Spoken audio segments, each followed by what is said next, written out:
From the deepest, uncharted corners of the cosmos, Xyler came to our world. Not as a conqueror, but as an observer. Xyler was an engineer, a master artisan from a civilization that had long surpassed the need for flesh and bone. Their purpose was simple: to evaluate emerging worlds, to decide if they were worthy of contact, or if they posed a threat that needed to be ... contained. And the tool for this clandestine mission, a masterpiece of biosynthetic engineering. It was a creature designed to blend in, to observe without being observed. It was a domestic cat on Earth, in a quiet suburban neighborhood.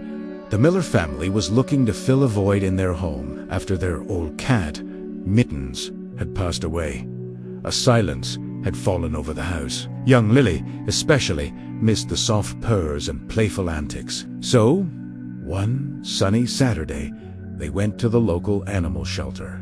In a small cage, nestled in a corner, was a cat unlike any they had ever seen. Its fur was a shimmering silver, almost metallic in the light, and its eyes were the color of liquid emeralds. The tag on the cage simply read Orion. He was quiet, dignified, and seemed to be watching everything with an unnerving intelligence. The moment Lily reached her hand through the bars, Orion leaned into her touch and let out a soft, melodic meow. It was settled. Orion was coming home. Back at the Miller house, Orion adapted with remarkable speed. He learned the layout of the house in hours, knew when Mr. Miller came home from work, and would always be waiting by the door. He'd curl up on Mrs. Miller's lap as she read, and he'd chase the red dot of a laser pointer with a calculated, almost predatory, precision that was mesmerizing to watch. Lily was overjoyed. She'd spend hours talking to Orion, telling him her secrets,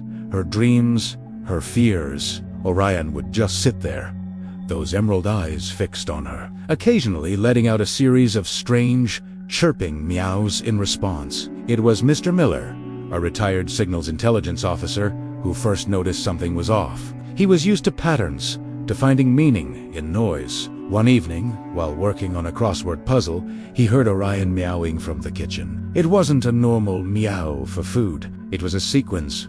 2 short meows, a long one, a pause, then 3 short meows. It was rhythmic, structured.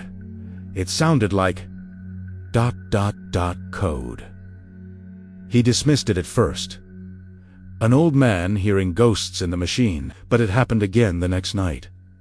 And the night after that, he decided to run a little experiment. He set up a high-fidelity microphone near Orion's favorite sleeping spot and let it record overnight. The next morning, he fed the audio into his old spectral analysis software. His blood ran cold. The meows, chirps, and purrs weren't random. They formed complex data packets, broadcast at a frequency just beyond the upper range of human hearing. When he visualized the sound waves, they formed intricate geometric patterns, a language of pure mathematics.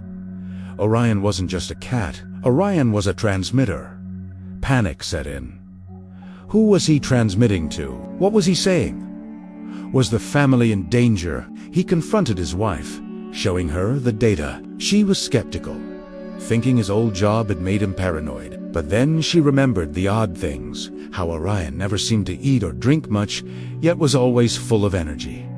How he never got sick, how his fur never shed. Not a single silver hair on the furniture. The pieces started to click into place, forming a terrifying picture. That night, the Millers gathered in the living room, staring at the beautiful, silver creature sleeping peacefully on the rug. Lily was asleep upstairs, blissfully unaware. Mr. Miller spoke in a hushed whisper. He's listening too. Everything, every word we say, every argument, every laugh, he's been reporting back. Reporting what? Mrs. Miller asked, her voice trembling. US, he replied. He's studying humanity. The weight of his words hung in the air. Their small, ordinary family had somehow become the test case for the entire human race. For weeks, a quiet tension filled the house. The Millers tried to act normal, but every action felt like a performance. They were kinder to each other, more patient. They stopped arguing about small things. They played more games with Lily.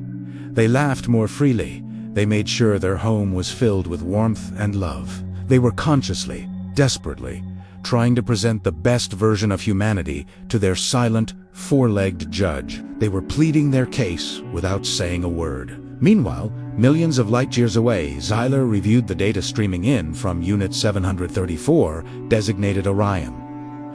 The initial reports had been concerning. The species was prone to conflict, irrational emotion, and self-destructive tendencies. The Council was leaning towards quarantine, a planetary shield to isolate Earth, letting the species run its course without contaminating the cosmos. But the recent data streams were different. They showed acts of compassion, selfless love, resilience, and profound empathy. The data logs from the Miller household painted a portrait of a flawed but beautiful species, capable of great tenderness. The most compelling data came from the subject designated Lily. Her interactions with the unit were pure, unfiltered affection. She held no prejudice. She simply loved. She would cradle the synthetic creature, whispering her hopes into its audio receptors. "I hope everyone can be happy, Orion," she'd say. "I hope no one ever feels lonely." This simple, powerful sentiment was a variable Xyler's civilization had not anticipated. It was a logical anomaly. It was hope. One evening, a message was sent back to Orion. A single, complex packet of information. It was the final verdict. That night, as Lily was saying goodnight to her cat, Orion did something he had never done before. He looked up at her, and his meow was different. It wasn't a coded transmission. It was a single, clear, perfect sound. The sound of a real cat's purr. It vibrated through Lily's hand. A warm, comforting rumble. The next morning, Orion was gone. The front door was ajar.